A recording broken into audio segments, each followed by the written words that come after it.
Hey, welcome back, guys. All right, in the last video, I showed you the double angle identities for cosine, and now in this video, I'm going to show you how to derive and then use, or really I'm going to verify, the double angle identity formulas for the sine of an angle. Okay, and here is that double angle identity that you're going to be using. I'll write it down again later just to make sure that you understand the point here. What I want us to do is I want us to show that the sine of twice any angle theta is always equal to twice the product of the sine and cosine of that angle theta. Okay. Now, in order to do this, I'm going to make use of two identities that you ought to be familiar with at this point.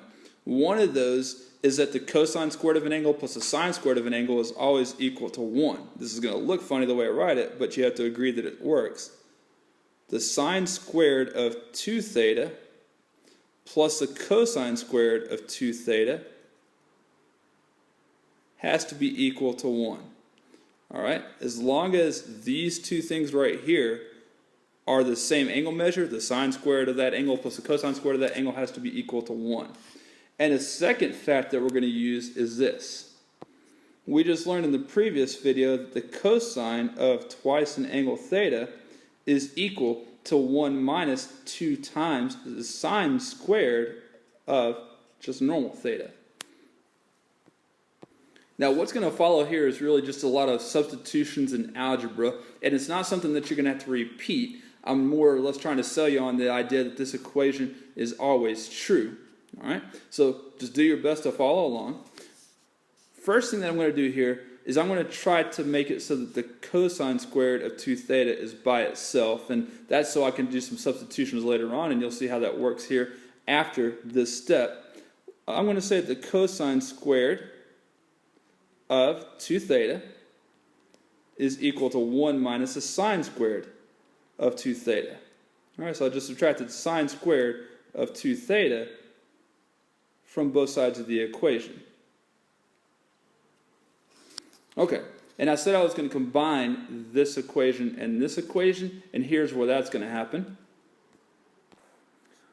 What I'm going to do, because I'm trying to make an equation that has a sine of 2 theta, not one that has a cosine of 2 theta, is I'm going to try to get this cosine of 2 theta out of the equation. And I'm going to do that using this identity. I'm going to replace cosine of 2 theta with 1 minus 2 sine squared of just regular old theta. Alright, so instead of cosine squared of 2 theta, I have 1 minus 2 sine squared of theta, which is cosine of 2 theta, and I'm saying that that is being squared.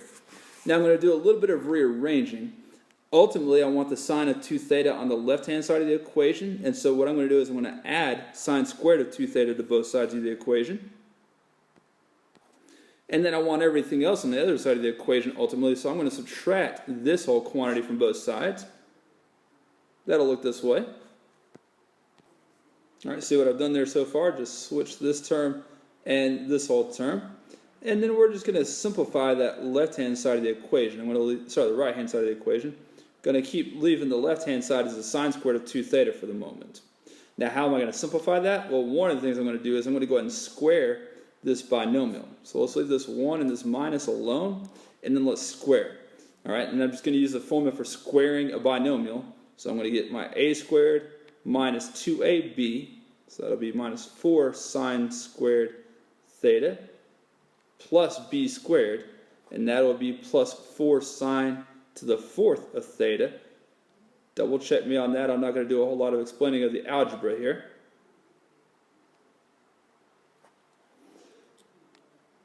All right, and then I'm going to distribute that negative sign,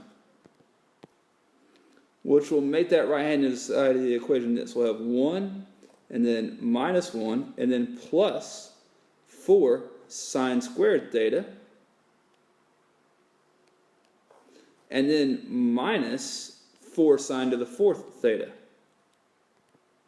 All right, well, you're probably wondering what you got yourself into at this point now that we're seeing sine squareds of theta and sine to the 4th power of theta.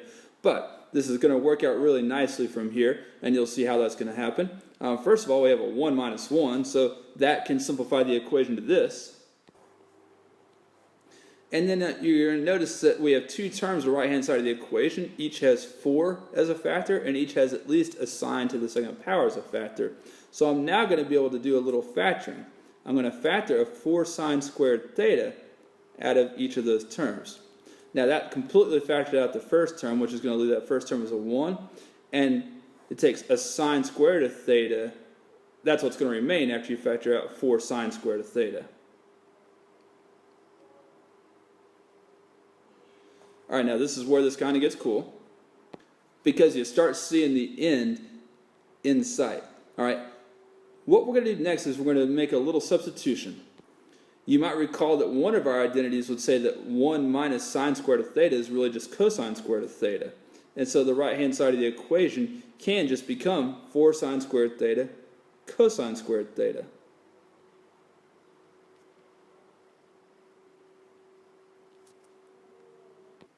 Now keep in mind in what we're trying to show that the sine of 2 theta equals 2 sine theta cosine theta. Well, here we have what the sine squared of 2 theta looks like. If we want to get the sine of 2 theta by itself, we're going to have to get rid of that exponent. We're going to have to take the square root of both sides, and that's going to be easily done now. We'll get the sine of 2 theta on the left side, and the reason it's easily done is because every factor on the right-hand side of the equation is a perfect square. The square root of 4 is 2, the square root of sine squared of theta is just sine theta, and the square root of cosine squared theta is just cosine theta. Alright, so I just showed that this equation is true, and that is your double angle identity for sine. Let me write that again. The sine of twice any angle theta is equal to 2 times the sine of that angle theta times the cosine of that angle theta. Now I want to remind you what an identity is. Remember, an identity works for all values of the variable. And so let's just pick a value for theta just to show you that this equation does always work. Just suppose that theta is pi over 4. Alright, well then, according to our equation then, the sine of twice that, twice pi over 4 is pi over 2, would need to be equal to 2 times the sine of pi over 4 times the cosine of pi over 4.